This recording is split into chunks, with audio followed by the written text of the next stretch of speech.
Watch closely. This moment right here, it changes 2 lives forever.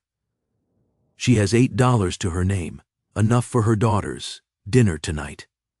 That's it. But what she's about to do will turn that $8 into a $1 billion promise. Because 15 years from now, this homeless boy will walk back through that door as one of the richest men in America. And what he does next, nobody saw it coming. But before we continue, kindly hit the subscribe button and tell us where you are watching from. The rain came down in sheets that night. Lena Martinez stood at the window of her bakery, watching the streets of Chicago's South Side empty out as the storm intensified. Her shift had ended 20 minutes ago, but she couldn't bring herself to lock up. Not yet. Her hands were shaking as she counted the cash in the register for the 3rd time. $8.37. That was it. That was all that stood between her daughter eating tonight and going to bed hungry. Again. Lena closed her eyes and pressed her forehead against the cool glass. She could see her reflection, a tired woman with flowers still dusted in her dark hair, her eyes lined with exhaustion that went deeper than one long shift. She was 40 years old and felt 60.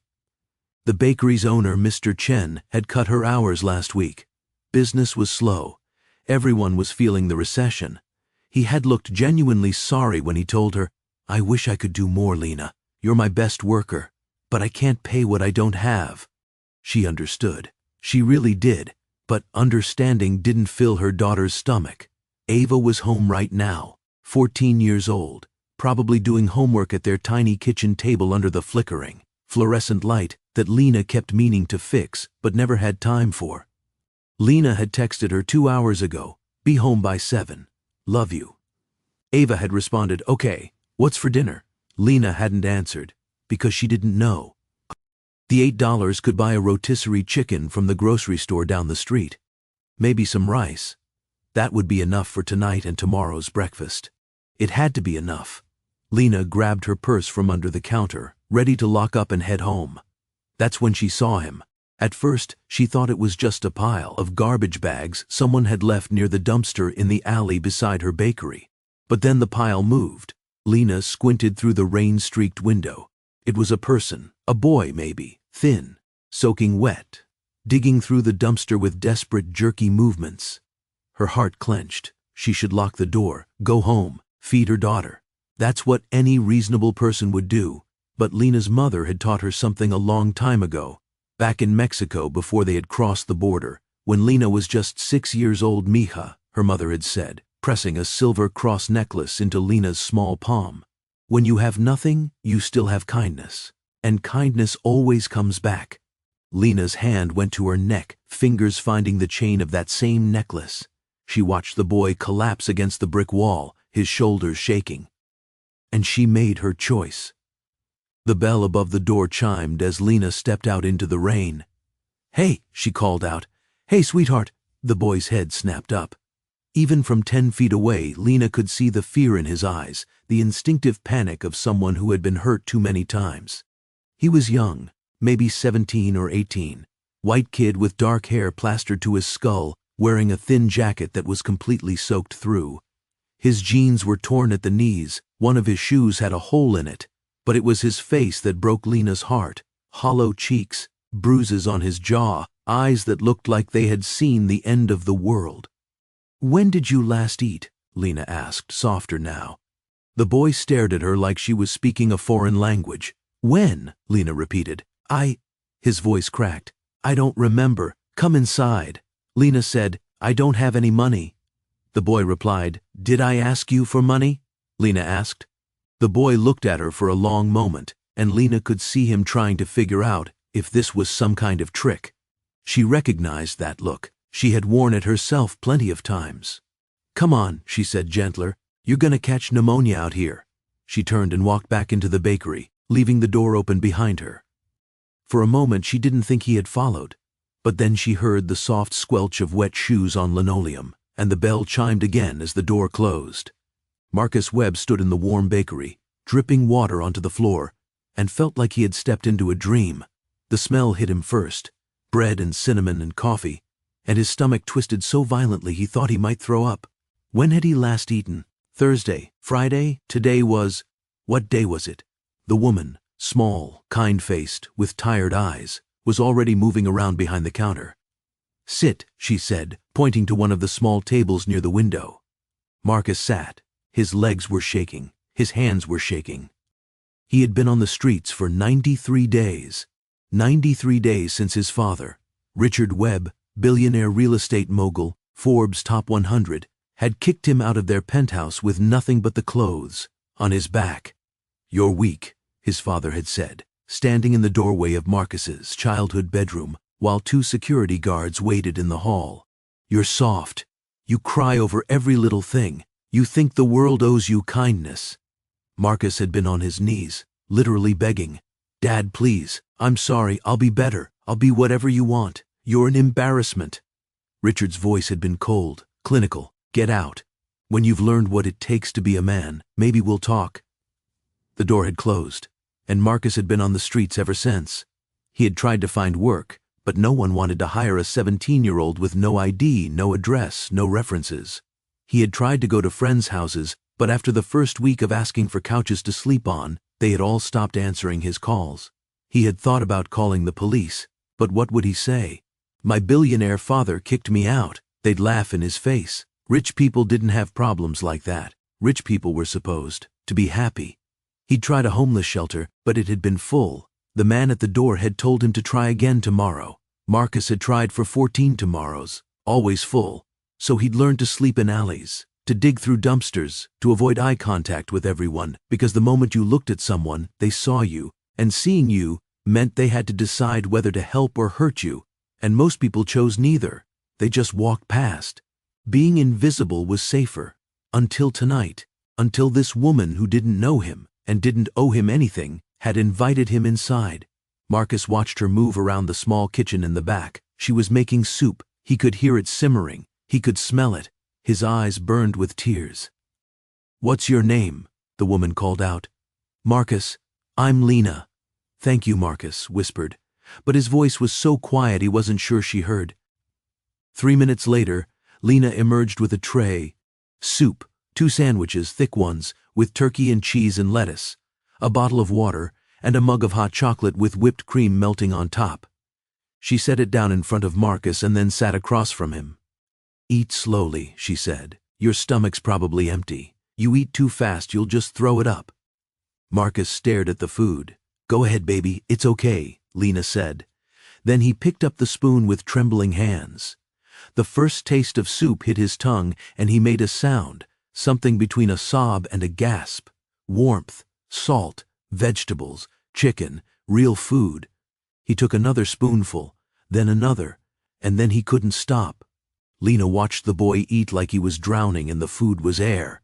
She'd seen hunger before, real hunger, the kind that hollowed you out from the inside, but this was different. This boy wasn't just starving. He was broken. She could see it in the way his shoulders hunched, in the way he kept glancing at the door like he expected someone to burst in and drag him back outside. "How old are you?" Lena asked quietly. 17. "Where are your parents?" Marcus's hands stopped moving. He set down the spoon very carefully, like it might shatter if he wasn't gentle enough. "My mom died when I was 8, he said, his voice flat. "Practiced. Car accident. I'm sorry," Lena said, her heart heavy with sympathy. "My dad," Marcus swallowed hard. "My dad kicked me out 3 months ago." Lena felt her chest tighten. "Why?" "Because I'm not what he wanted." Marcus picked up the sandwich, took a bite, chewed mechanically. "He's rich, and he wanted a son who was, I don't know, tough, strong, someone who could take over his business." "And you're not tough?" Marcus laughed, a bitter hollow sound. "I cry at sad movies. I donate to homeless charities. I got upset when he fired his assistant because she asked for a raise." He shook his head. "He said I was weak, that the world would eat me alive. So he decided to teach me a lesson, by making you homeless." Lena said, "Yeah." Lena reached across the table and put her hand over Marcus's. "Listen to me. You are not weak.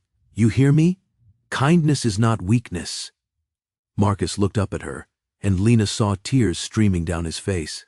Then why does everyone treat me like I'm nothing? Marcus said, because they're scared. Of what? Of feeling what you feel. Lena squeezed his hand. It's easier to be cruel than to be kind. Cruelty protects you. But kindness? Kindness makes you vulnerable, and most people can't handle that. Marcus pulled his hand away and covered his face as he started to sob. Deep, wrenching sounds that shook his whole body. For 5 full minutes, Marcus Webb, son of a billionaire, boy who'd grown up in penthouses and private schools, cried like a child in a bakery on Chicago's South Side, while a woman he'd just met held space for his pain. When he finally stopped, he looked up at Lena with red, swollen eyes. Why? He asked. You don't even know me. I'm nothing. I'm trash. My own father threw me out and you're feeding me. Why? Lena smiled, sad and gentle. You're not nothing, baby. You're somebody who needed help. That's all. We all need help sometimes. She reached up and unclasped the silver cross necklace from around her neck. My mother gave me this when we crossed the border from Mexico. I was 6 years old and we had nothing, not even a place to sleep. But she told me, kindness always comes back. And she was right. Lena placed the necklace on the table in front of Marcus. I want you to have it. Marcus stared at the necklace like it was made of light. I can't. Yes, you can. And you will. Because one day, when you're back on your feet, I want you to remember that someone believed in you when you had nothing. Marcus picked up the necklace with shaking hands. And that's when he made the promise. I swear to God, Marcus said, his voice trembling but fierce, when I make it, when I'm a billionaire, I'm coming back. I'm gonna marry your daughter and give you both the life you deserve. I'm not joking. He stood up, still clutching the necklace.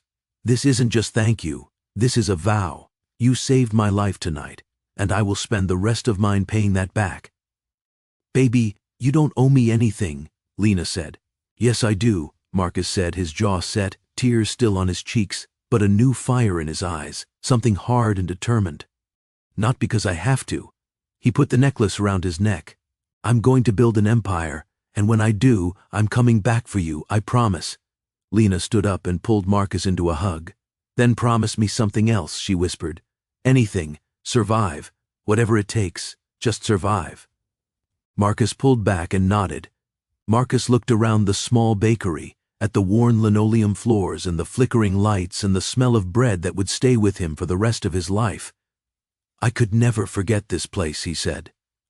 10 minutes later, Marcus Webb walked back out into the rain, his stomach full for the first time in weeks, wearing a silver cross necklace that would become the most valuable thing he had ever owned. Lena stood at the window and watched him disappear into the night. Then she locked up the bakery, walked to the grocery store, and spent her last $8 on a rotisserie chicken. When she got home, Ava was waiting. Where were you? I'm starving. Lena set the chicken on the table and kissed the top of her daughter's head.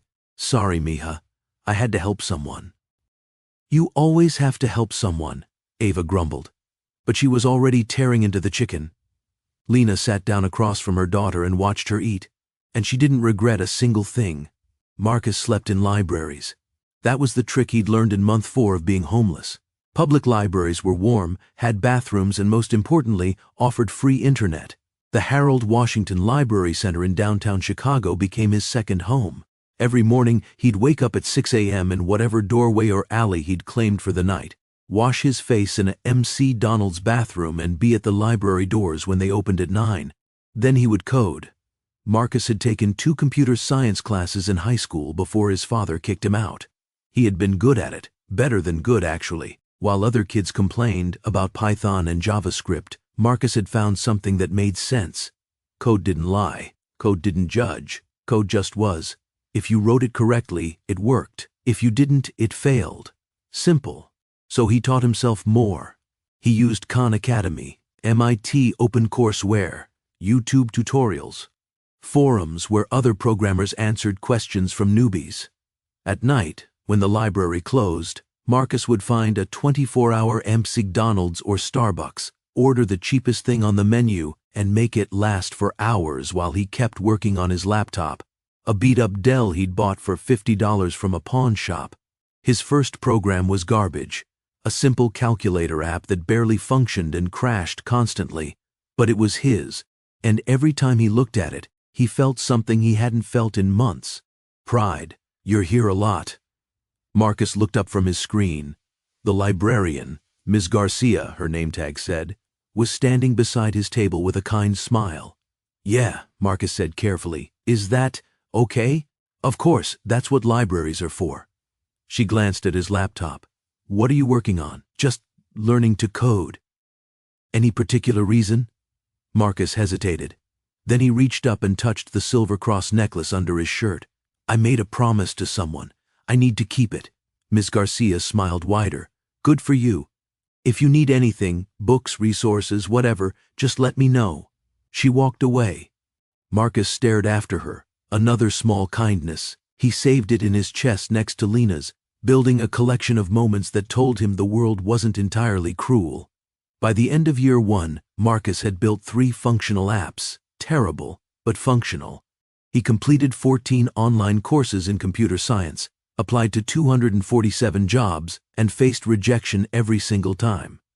He made $187 doing odd coding gigs on Fiverr and slept in 43 different locations. And every single night, before he closed his eyes, he held Lena's necklace and whispered the same thing. I'm still here. I'm surviving. I'm keeping my promise. Marcus met Daniel Chen in the library one Tuesday morning. Daniel was 23, a dropout from Northwestern's computer science program, and immediately the coolest person Marcus had ever seen. He wore vintage band t-shirts, had gauges in his ears, and coded like he'd been born with a keyboard in his hands. Dude, what the hell are you doing? Marcus looked up, startled. Daniel was leaning over his shoulder, staring at Marcus's laptop screen with horror. Building an app? You're building a disaster. Daniel pulled up a chair. Who taught you to code like this? YouTube? Really? Daniel cracked his knuckles. Okay, first lesson, never nest your loops like that. You're killing your runtime. For the next 3 hours, Daniel rewrote Marcus's entire codebase, and Marcus watched, mesmerized, as his clunky app transformed into something clean, elegant, fast. How did you know this? Marcus asked, his voice tinged with disbelief. Practice. And Northwestern. Daniel shrugged. Before I dropped out to work on my own startup. You have a startup? Marcus asked. Had. It failed spectacularly last year. I lost 50 grand of investor money. Daniel grinned. But that's the game, man. You fail until you don't. Marcus felt something spark in his chest. Do you think you could teach me? Daniel studied him for a long moment. What's your deal, kid? Why are you here every single day? Don't you have school? Marcus's throat tightened. I dropped out. He said, why? Because I'm homeless, and I'm trying to build something that'll get me off the streets. Daniel's eyes widened. Shit. Seriously? Marcus nodded. How old are you? Danny raised an eyebrow. 18. As of last month. Marcus replied. And you've been teaching yourself to code this whole time? Daniel shook his head in disbelief. Yeah, Marcus said. Daniel sat back in his chair, looking at Marcus like he was seeing him for the first time. All right, he said finally. I'll teach you, but you have to promise me something. What? Marcus asked. When you make it big. You remember who helped you get there? Daniel said. Marcus touched the necklace under his shirt. I will never forget. Since then, Daniel had become Marcus's mentor. For the next 8 months, they met at the library every single day. Daniel taught Marcus everything: advanced algorithms, system architecture, UX design, how to pitch to investors, how to build a business plan. And Marcus absorbed it all like a sponge. You're really good at this, Daniel said one afternoon in November. Like, really good. Thanks. No, I'm serious. Most people your age are still struggling with basic syntax. You're building production-level stuff. Marcus didn't respond. He was too focused on the code in front of him, an app that connected homeless individuals with local resources like shelters, food banks, and job opportunities. It was personal. What's it called? Daniel asked. Haven. Marcus replied, That's good. Really good. Daniel leaned back. You should launch it. I don't know how, Marcus admitted. I do. Let me help you, Daniel offered with a confident smile. And just like that, Marcus had his first real partner. Haven was launched, and it crashed immediately. Shit. Marcus frantically typed commands, trying to get the servers back online. It's the API, Daniel said, equally frantic. We didn't account for this much traffic. How many people are trying to access it? Daniel checked the dashboard. 12,000. Marcus's heart stopped. 12,000? Someone shared it on Reddit, then Twitter, then Facebook. Daniel started laughing, a slightly hysterical sound. Dude, we're viral. They worked for 16 hours straight to fix the servers. When Haven finally stabilized, Marcus checked the user count. 47,000 registered users. In one day, he sat back in his library chair and touched Lena's necklace. Holy shit, he whispered. Miss Garcia walked past their table and smiled. You boys want me to order you pizza? You've been here since 6 a.m. Marcus looked up at her with tears in his eyes. Yes, please. That night, sleeping in the doorway of a closed bookstore, Marcus held the necklace tight and thought about Lena. I'm getting closer, he whispered. I promise. Everything fell apart on a Wednesday afternoon. Marcus arrived at the library to find Daniel already there, looking sick. We need to talk. What's wrong? Daniel wouldn't meet his eyes. I got an offer. From Google. Marcus felt his stomach drop. That's amazing, man. Congratulations. There's more. Then there was silence. They want Haven, Daniel said quietly. The whole app, the code, the user base, everything. Okay. So we sell it together, split the money. Marcus. Daniel finally looked at him. I already signed the papers. The app is in my name. Legally, it's mine. The world tilted. What? I'm sorry. I know we built it together, but on paper, I'm the sole owner. And Google's offer is $2.5 million. I can't turn that down. Marcus stood up so fast his chair fell backward. You're stealing from me. It's not stealing if it's legally mine. I built that app. Marcus's voice echoed through the library. I came up with the idea. I wrote half the code. Ms. Garcia appeared. Gentlemen, please. I'm sorry, Daniel said, and he actually looked sorry, which somehow made it worse. I really am. But I have student loans, credit card debt, my mom's medical bills. This is my way out, and what about me? I'm still homeless, Daniel, Marcus yelled. I know, and I'm going to give you something. 20,000. It's not half, but it's... Daniel said. Get out, Marcus yelled. Daniel flinched. Marcus, get out. Then Daniel left. Marcus stood there shaking as reality crashed over him. He had lost everything. Again. That night Marcus walked to the Chicago River. He stood on the bridge, staring down at the dark water, and felt nothing. It was empty and hollow. Maybe his father was right. Maybe he was too weak for this world. Maybe kindness was just another word for stupid. He reached up and grabbed Lena's necklace, ready to rip it off and throw it into the river, but his hand wouldn't move. When you build that empire, don't forget where it started. Lena's voice echoed in his memory. Just survive. Whatever it takes, just survive. Marcus's hand slowly lowered. He stood there for another 20 minutes, and then he walked away from the bridge. Marcus used Daniel's $20,000 to buy a used car, a beat-up Toyota Camry with 200,000 miles on it. The car became his new home. It had a back seat that folded down, room for his laptop and clothes, and most importantly, it had doors that locked. He got a gym membership at Planet Fitness for $10 a month, showers, bathrooms, and Wi-Fi. And then he started over. New app, new idea. This time, he learned from his mistakes. He registered everything in his own name, every line of code, every business document, everything. The new app was called Talent Bridge. The idea was simple: connect small businesses with freelance workers for short-term projects. Like Uber, but for any kind of work. Graphic design, accounting, handyman services, tutoring. He built it in 6 months, working out of his car in various parking lots around Chicago. When he couldn't afford food, he went to churches with free community dinners. When he needed the internet, he parked outside Starbucks and used their Wi-Fi. When he was lonely, he talked to Lena's necklace like it could hear him. I'm still here, he would say. I'm still fighting. Talent Bridge launched, and this time Marcus had learned how to market properly. He reached out to local newspapers, tech blogs, and online communities. The growth was slower than Haven, but it was real. Give 100 users in month 1, 2,000 in month 2, 10,000 in month 3.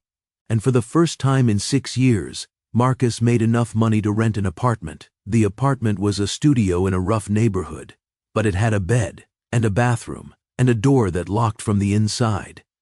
The first night he slept there, Marcus cried for 3 hours straight. He had forgotten what it felt like to sleep without fear. The next morning, he hung Lena's necklace on the wall above his bed. "We're getting there," he said, slowly, "but we're getting there." Marcus stared at the rejection email from his 47th investor and felt something inside him harden. Like steel being forged in fire. "We don't see the scalability potential you're claiming," the email read. "Talent Bridge is a nice idea, but it's too niche. We're passing." Marcus closed his laptop. He is 24 years old now. He had been working on Talent Bridge for 18 months. But apparently, that wasn't enough. "You look like someone just killed your dog." Marcus looked up. A woman stood beside his table at the coffee shop. She looked to be in her 30s, wearing a sharp business suit and holding a cappuccino. "I'm Sarah Kim." She extended her hand. "I couldn't help but notice you've been here for the past 6 hours, and I'm pretty sure you've checked your email about 300 times. Marcus shook her hand cautiously. "I'm Marcus Webb." "What are you working on, Marcus Webb?" Sarah asked. "An app. Talent Bridge. It connects freelancers with small businesses." "I know. I've been watching your pitch deck on your screen for the past 20 minutes. Sarah smiled. "You should use a privacy filter." Marcus felt his face heat up. "Sorry. Don't apologize. I'm an angel investor." "And your app is interesting," Sarah said. Marcus's heart jumped. "Really? Really? But your pitch is terrible." "Oh." Sarah sat down uninvited. "You're focused on features. You need to focus on the problem. Why does your app matter? Who does it help? What pain point are you solving?" Marcus thought about it. "I'm helping people who need flexible work, single parents, students, people trying to escape poverty." "Stop." Sarah held up her hand. "Say that again, slower. I'm helping people escape poverty." Marcus continued. "There." Sarah cut him off. "That's your pitch. Talent Bridge isn't a freelance platform. It's an economic mobility engine. It's giving people who've been locked out of traditional employment a chance to build sustainable income." Marcus felt something click in his brain. "Holy shit, yeah." Sarah pulled out her phone. "Send me your deck. The real one, not the investor one. I want to see your user data, testimonials, retention rates, everything." "Why?" Sarah looked at him like he was stupid. "Because I'm going to write you a check, Marcus, assuming your numbers are as good as I think they are." Sarah Kim invested $250,000 in Talent Bridge 3 weeks later. It was the first time Marcus had seen a bank account with 6 figures in it. He sat in his studio apartment, staring at his laptop screen, unable to believe it was real. $250,000. He could quit his part-time job at the warehouse. He could hire a real developer to help him. He could afford actual marketing. He could finally stop living on ramen and anxiety. Marcus picked up his phone and almost called Lena. But he stopped. "Not yet. I'm not there yet. I promised her I would come back as a billionaire. This is just the beginning." He looked at the necklace on his wall. $250,000, he said. "That's 0.025% of a billion. We've got a long way to go." The necklace glinted in the lamplight. Marcus got back to work. With Sarah's investment, Talent Bridge exploded. Marcus hired a team, 3 developers, a UX designer, and a marketing coordinator. They moved out of his studio apartment and into a real office, a small space in a co-working building, but it had windows and didn't smell like mildew. The user base grew to 100,000, then 250,000, then 500,000. Every milestone, Marcus touched the necklace, and every night he thought about Lena. "I'm coming, I promise." But success attracted attention, and not all of it was good. Marcus was in his office late one night when his phone rang, a number he hadn't seen in 7 years, his father. Marcus stared at the screen, his heart pounding. He should ignore it, but curiosity won. "Hello? Marcus?" Richard Webb's voice was exactly as he remembered, cold, commanding. "I hear you've done well for yourself." Marcus's jaw clenched. "What do you want?" "I'm calling to congratulate you. Talent Bridge is impressive. You've built something real." "Thanks." Then there was silence. "I also wanted to extend an olive branch," Richard continued. "Come work for Webb Enterprises. I'll make you VP of Technology. Salary, equity, the works. It's time to come home, son." Marcus felt rage bubble up in his chest. "You kicked me out, made me homeless, let me starve on the streets, and now that I've built something, you want me back?" "I was teaching you a lesson," Richard said on the phone. "You were being cruel." "There's a difference," Marcus snapped. "I don't need you. I never did. The only thing you taught me is what kind of man I never want to become." Marcus hung up. His hands were shaking, but he felt something he hadn't felt in years when thinking about his father. Freedom. Talent Bridge hit 1 million users on a Tuesday in spring. Marcus was in a meeting with potential investors, a venture capital firm out of Silicon Valley, when his developer burst into the conference room. "We just hit 1 million. The investors looked at Marcus. Marcus looked at his developer. "You're sure? 1,347 registered users. And we're getting 500 more per hour." The lead investor leaned forward. "Mr. Webb, we'd like to make an offer. Series of funding, $20 million for 15% equity." Marcus's ears rang. $20 million. He thought about the homeless kid digging through dumpsters 7 years ago. He thought about Lena, giving her last $8 to feed a stranger. "I need 48 hours to think about it," Marcus said. The investor smiled. "Take 72, we're not going anywhere." Marcus didn't sleep for 3 days. He ran the numbers, consulted with Sarah. He made spreadsheets and projections and pro-con lists. $20 million would let him scale Talent Bridge nationally, maybe internationally, but giving up 15% meant giving up control. On the third night, sitting in his apartment at 3 a.m., Marcus had an epiphany. He didn't need their money. Talent Bridge was profitable, growing organically. He could scale slower, but he'd own it completely. And ownership meant freedom. He called the investor the next morning. "I appreciate the offer, but I'm going to pass." "You're turning down $20 million?" the investor asked. "I'm turning down losing control of my company. But thank you." Marcus hung up and immediately called Sarah. "Did you just turn down Sequoia Capital?" she asked. "Yeah. Are you insane?" "Probably. But it's my company, built from nothing, and I'm not giving it away," Marcus said. Sarah laughed, a surprised, delighted sound. "You're either a genius or an idiot. Time will tell." "Story of my life," Marcus said. The years blurred together after that. Talent Bridge grew to 5 million users, then 10 million, then 20. Marcus expanded the team to 50 employees, then 100. They moved into a real headquarters, a renovated warehouse with exposed brick and floor-to-ceiling windows. Forbes wrote an article about him, the homeless coder who built a $500 million company. Marcus hated the headline. He hated how it reduced his story to trauma porn, but he did the interview anyway because it brought attention to the problem of youth homelessness. During that interview, the reporter asked, "What drives you?" Marcus touched the necklace under his shirt. "I made a promise to someone. And I'm keeping it." "What kind of promise?" Marcus smiled. "The kind that takes a lifetime to fulfill." The acquisition offer came from Microsoft on a Thursday afternoon. $1.3 billion, cash. Marcus sat in the conference room with his entire executive team staring at the number on the screen. $1.3 billion. His CFO was practically vibrating with excitement. "Marcus, this is it. This is the exit. Take the money. You've earned it." "What happens to our users?" Marcus asked. "What? Our users? The single moms, the formerly incarcerated, trying to rebuild their lives, the college kids paying their tuition. What happens to them?" The Microsoft executive spoke up. "We'd integrate Talent Bridge into our existing platforms. Your users would have access to even more opportunities," Marcus explained. "That's not what I asked. Would the platform remain free for workers?" A pause. "There might be a small subscription fee implemented down the line." "No." Everyone turned to look at Marcus. "No?" The CFO repeated. "No. I built Talent Bridge to help people who've been left behind by the economy. I'm not selling it to a company that's going to monetize their desperation. Marcus, this is $1 billion. I don't care. The Microsoft executives left. The CFO quit the next day. Sarah called him that evening.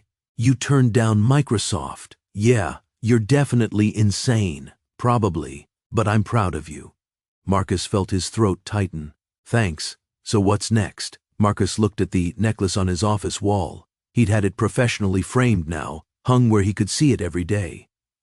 I keep building, until I can make good on my promise. What promise? Sarah asked.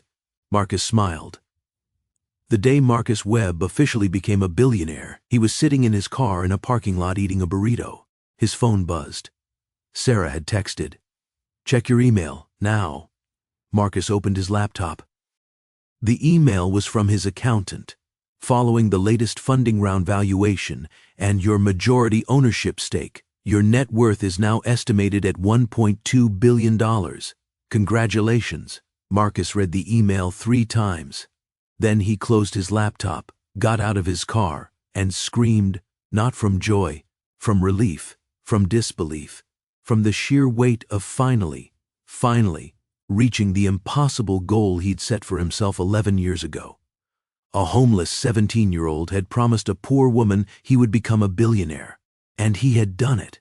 Marcus got back in his car, pulled out his phone, and opened a private investigator's website he had bookmarked months ago. He typed, I need you to find someone, Lena Martinez, Chicago. Last known location was a bakery on the south side around Roosevelt Road. I need an address, phone number, and any information about her current situation. Money is no object. He hit send. Then he picked up the necklace from his passenger seat. He had started carrying it with him everywhere, and pressed it to his forehead. I'm ready, he whispered. It's time to come home. The PI got back to him in 6 hours. Marcus's hands shook as he opened the email. Name, Lena Martinez. Age, 54. Job, Martinez Bakery, owned by Chen Family Trust. Hours, 6 a.m., 4 p.m., Monday, Saturday. Family, daughter Ava, 29, nurse at Rush University. Financial status, below poverty line, $23,000 annual income, $12,000 in debt. Notes, bakery at risk of closure. Lena's been there 23 years. Marcus read it 3 times. She was still there. Still working. Still struggling. Still exactly where he'd left her 15 years ago. The rage came first. Rage at a system that allowed someone as kind as Lena to work her entire life and still have nothing. Then came the determination. Marcus opened a new document and started typing. He prepared for 2 weeks. First, he hired the best private investigator money could buy to do a deep dive on his father, Richard Webb and Webb Enterprises. Find everything: tax records, business dealings, charitable donations, personal investments. If he's ever done anything illegal or unethical, I want to know about it. The PI called him back in 9 days. Mr. Webb, I found something. Your father's been embezzling from his own foundation, the Webb Foundation for Homeless Youth. Roughly $3.7 million over the past 8 years, funneled into offshore accounts. Marcus felt ice water flood his veins. His Homeless Youth Foundation. Yes, sir. The one he started the year after he kicked me out. That would be correct. Marcus laughed, a cold, bitter sound. Send me everything. Every document, every transaction, every piece of evidence. Sir, what are you planning to make sure he can never hurt another kid the way he hurt me? Next, Marcus went shopping, not for himself, for Lena. He hired a real estate agent and bought the building that housed Martinez Bakery, paid cash $2.4 million, closed in 3 days. Then he set up a trust that would cover all operating costs for the bakery in perpetuity. Then he paid off Lena's debts, every credit card, every medical bill, down to the penny. Then he opened a bank account in her name and deposited $2.3 million. Then he did the same for Ava, paid off her nursing school loans, her car, her credit cards, another $1.8 million in a trust. His accountant called him. Marcus, what are you doing? These transactions are none of your concern. Just make sure they go through. This is over $6 million. I'm aware. Can I ask why? Marcus touched the necklace around his neck. I'm paying a debt. Finally, on a cold morning, exactly 15 years and 9 days after Lena had fed him in her bakery, Marcus Webb got in his car and drove to the south side. His heart pounded the entire way. He was 32 years old. A billionaire. And he was more nervous than he'd ever been in his life. What if she didn't remember him? What if she was angry he'd taken so long? What if she didn't want his help? Marcus parked across the street from the bakery and sat there for 10 minutes, just staring at the building. It looked older, the paint was peeling, the sign was faded, but it was still there, still standing, just like Lena had believed he would be. Marcus took a deep breath, grabbed the necklace one more time for courage, and got out of the car. The bell above the door chimed as he walked in, and there she was. Lena Martinez looked older. That was Marcus's first thought as he stood in the doorway of the bakery. 15 years dissolving in an instant. Her hair was mostly gray now, pulled back in the same practical bun she'd worn all those years ago. Her face had more lines, around her eyes, her mouth, her forehead, the kind of lines that came from smiling through hard times. She was wearing an apron dusted with flour. She was wiping down the counter. She looked up when the bell chimed, and her expression shifted into practiced politeness. The face of someone who'd greeted 10,000 customers with the same tired kindness. Welcome. What can I get you? Marcus couldn't speak. His throat had closed up completely. Lena looked at him more closely, her brow furrowing slightly. There was something in her eyes, a flicker of recognition maybe, or just confusion at why this well-dressed man was staring at her like she was a ghost. Sir, are you all right? Marcus reached up slowly and pulled off his sunglasses and watched as Lena's entire world stopped. Her hand froze on the counter.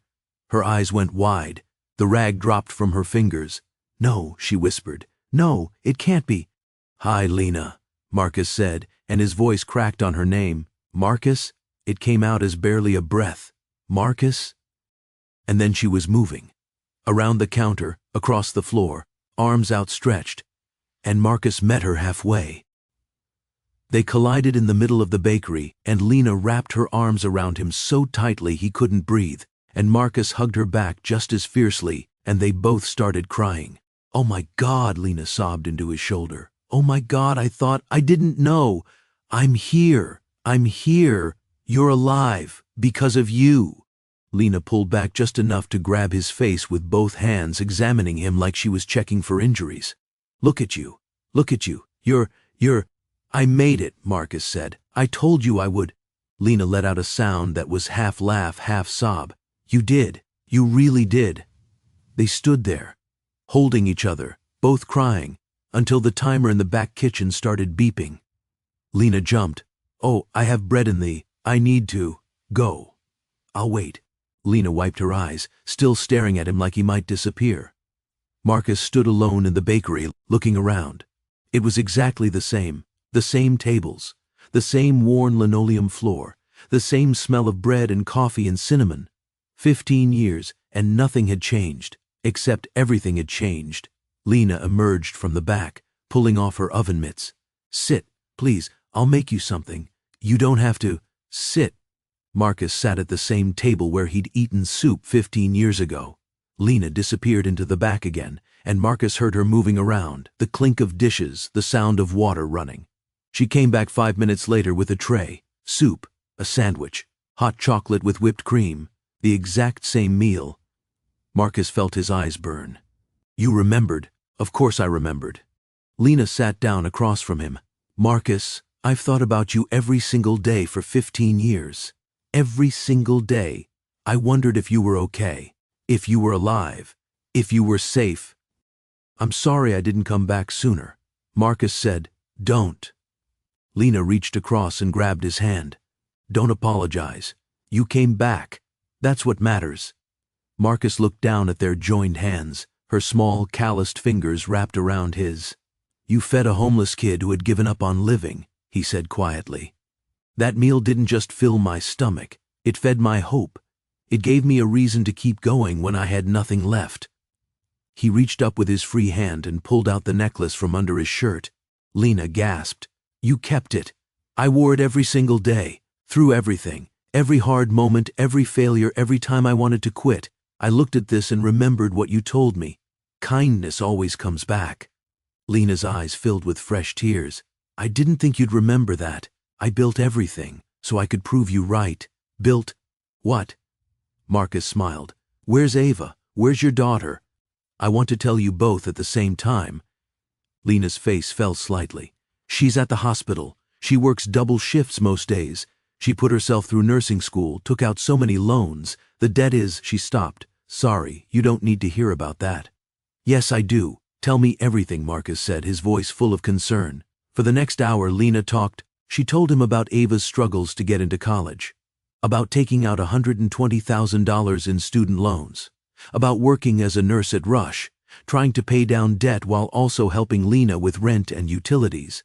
She told him about the bakery, how Mr. Chen had died and his children wanted to sell the building, how she might lose her job when the new developers came in. She told him about her own health issues, the high blood pressure, the arthritis in her hands, how she couldn't afford to see a doctor most of the time. And through all of it, Marcus listened, his jaw clenched tighter and tighter. When she finished, he pulled out his phone. What are you doing? Lena asked. Calling my lawyer. Marcus. Lena. He looked at her. I made you a promise 15 years ago. I told you I'd give you the life you deserve, and I meant it. You don't have to. I want to. No, I need to. Please, let me do this. Lena stared at him. Do what? Marcus made the call. David, it's Marcus. I need you to execute the transfers we discussed. Yes, all of them. Yes, I'm sure. Do it now. He hung up. What did you just do? Lena asked. Marcus leaned forward. I bought this building. The bakery, the apartments above it, everything. It's yours now. Free and clear. You'll never have to worry about losing your job. Lena's mouth fell open. I paid off all your debts. Credit cards, medical bills, everything. They're gone. Marcus, I opened a bank account in your name with $2.3 million. You're never working another 14-hour shift in your life unless you want to. Lena made a strangled sound. I also paid off Ava's student loans, her car, her credit cards, and set up a trust for her with another $1.8 million. Lena stood up so fast her chair fell backward. What? And Marcus stood too. I'm launching a foundation in your name, the Lena Martinez Foundation, $100 million dedicated to feeding and housing homeless youth in Chicago. Lena swayed on her feet. Marcus caught her, guided her back to her chair. This isn't real, she whispered. This can't be real. It's real. I promised you I'd become a billionaire and come back to take care of you. I keep my promises. A billionaire, Lena stammered. Marcus smiled. Talent Bridge. It's an app that connects freelance workers with small businesses. I built it from nothing. It's now worth about $1.2 billion. Lena stared at him like he was speaking a foreign language. You're actually a billionaire. Yes, because you fed me when I had nothing. Because you believed in me when no one else did. Because you gave me your mother's necklace and told me kindness always comes back. Marcus grabbed both her hands. You invested $8 in a homeless kid. I'm giving you $8 million in return. Lena burst into tears. Not quiet tears, full body-shaking sobs. Marcus moved around the table and pulled her into his arms, and Lena cried into his chest while he held her and whispered, It's okay. You're okay. You're safe now. I've got you. I can't believe this, Lena sobbed. I can't, this doesn't happen. People like me don't. You're different. You saved my life, and I'm spending the rest of mine making sure you never struggle again. I want to meet Ava. For real. Not because I promised to marry her, I was 17 and dramatic, but because I want to know the daughter of the woman who saved me. Lena's expression softened. She gets off work at 6. Can I take you both to dinner? Marcus asked. Marcus, you just gave me millions of dollars. You don't need to buy me dinner. Lena replied, I want to. Please, let me do this properly. Marcus insisted. Lena looked at him for a long moment. Okay, but nowhere fancy. Ava will freak out. Deal.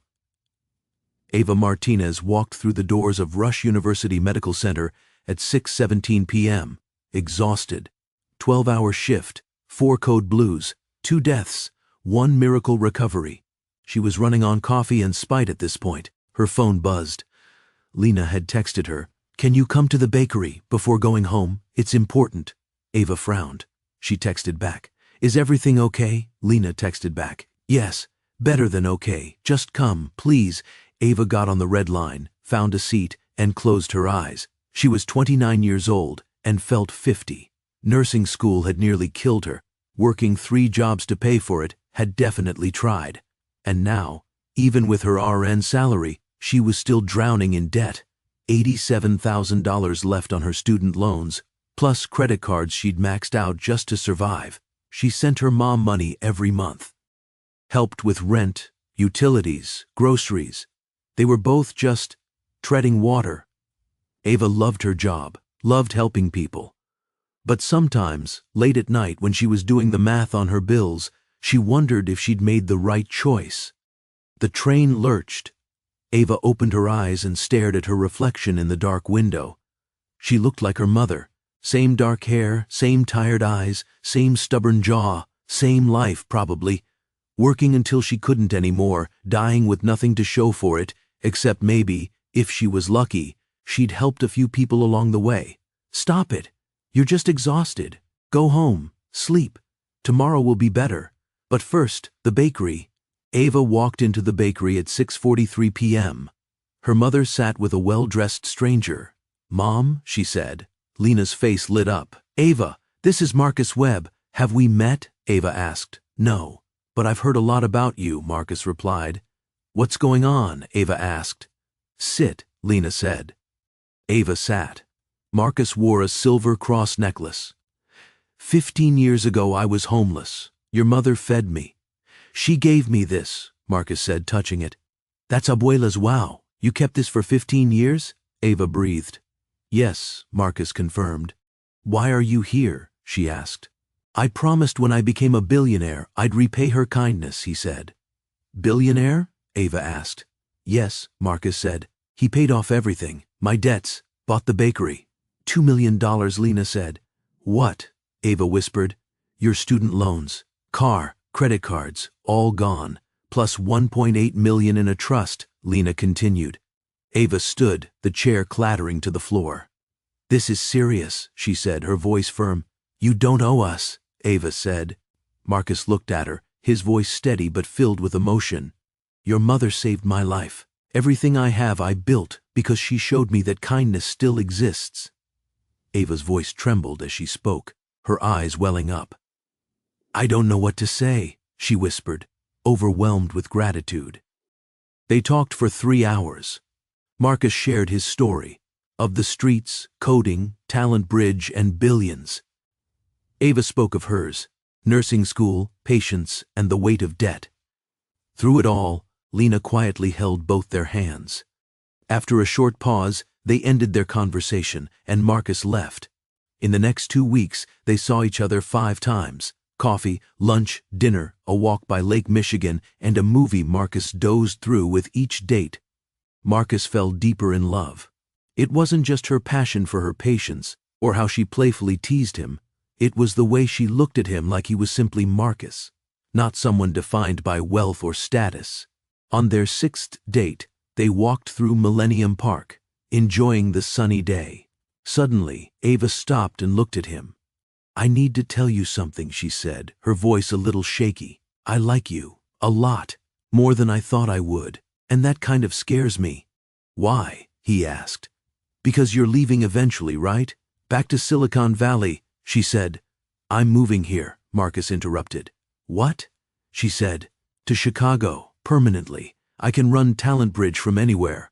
The foundation's based here. I'm buying a house in Lincoln Park next month," he explained. "You're moving here," she repeated. "Yeah," he said. "Why?" she asked.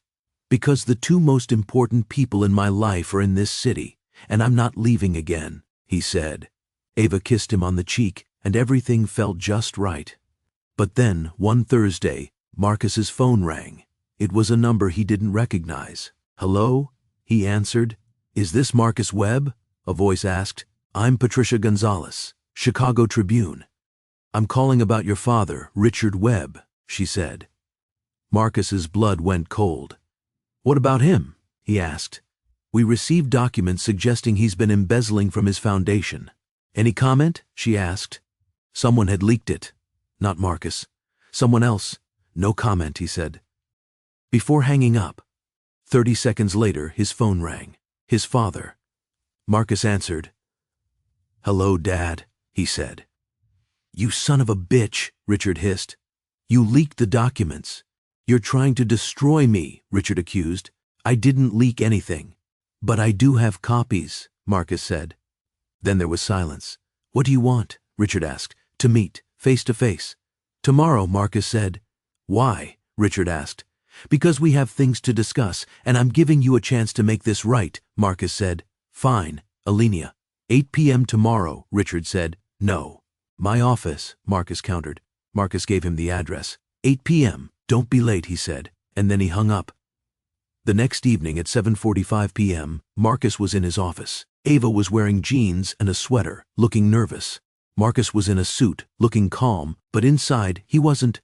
"Are you sure about this?" she asked. "No, but I'm doing it anyway," he said. At exactly 8 p.m. a knock. Marcus opened the door. Richard Webb stood there, tall, silver hair, expensive suit, cold eyes. "Marcus," Richard said. "Dad," Marcus replied. Richard's gaze moved to Ava. "Who's this?" he asked. "Ava Martinez, my fiancée," Marcus said. Something flickered in Richard's eyes. "Martinez? As in," he started, "as in the woman whose foundation I'm launching with $100 million, the woman who saved me after you threw me away." "Yes. Her daughter," Marcus said. Richard walked in uninvited. "Let's skip the dramatics. What do you want?" he demanded. Marcus closed the door. "I want you to admit what you did," he said. "I haven't done anything," Richard said. "You've stolen $3.7 million from your own foundation. Money for homeless youth, kids like I was. And you funneled it into offshore accounts," Marcus said. "You can't prove that," Richard challenged. Marcus pulled out a folder and tossed it on the desk. "Actually, I can. Bank records, transfer logs, emails. I have everything," Marcus said. Richard's jaw clenched. "What do you want?" he demanded. "Donate $50 million to homeless services in Chicago, in Lena Martinez's name. Pay back what you stole with interest, and resign from your foundation's board," Marcus said. "Absolutely not," Richard refused. "Then I go to the FBI. You spend the rest of your life in prison," Marcus said. "You wouldn't dare," Richard challenged. Marcus stepped closer. "You kicked me out when I was 17. You let me starve and sleep on the streets. You hurt me because I wasn't what you wanted." "So yeah, Dad, I would absolutely do it," Marcus said. Richard's face twisted. "You were always weak," he spat. "No, I was kind." "There's a difference," Marcus said, gesturing at Ava. "Her mother fed me when she had nothing. She gave me hope when I had none, and showed me that kindness is strength. And you showed me that cruelty is weakness disguised as power. I made you strong," Richard started. "You made me homeless. You made me wish I was dead." Marcus's voice cracked. "Do you have any idea what you did to me? What those 3 months on the street did to me?" Marcus demanded. "I was teaching you." Richard started. "You weren't teaching me anything. You were punishing me for not being you, for caring about people, for having a heart," Marcus shouted. Ava walked over to Marcus and took his hand. Richard saw it. "So this is what you've become. A bleeding heart giving away money to people who don't deserve it." Richard sneered. "She deserved it more than you ever did," Marcus said quietly. "She saved my life with $8 and a bowl of soup, and I built a billion-dollar company so I could repay that kindness. What have you built? What good have you done?" Richard's face was red. "I built an empire," he started, "on the backs of people you stepped on, including your own son," Marcus finished. Then there was silence. Richard looked at Marcus for a long moment. "You're going to regret this," Richard said. "Maybe. But at least I'll be able to sleep at night," Marcus replied. Richard turned to leave. "You have 48 hours," Marcus called after him. "Make the donation or I send everything to the FBI." Richard paused at the door. "You're not my son anymore," he said. I stopped being your son the day you kicked me out. Now I'm just someone who knows your secrets," Marcus said. Richard left, and the door clicked shut behind him. Marcus slumped into his chair, his shoulders heavy with exhaustion. Ava crouched down next to him, her voice gentle. "You okay?" she asked. He let out a quiet sigh. "No, but I will be," he said. She hugged him, and Marcus let himself break down for the first time in 15 years.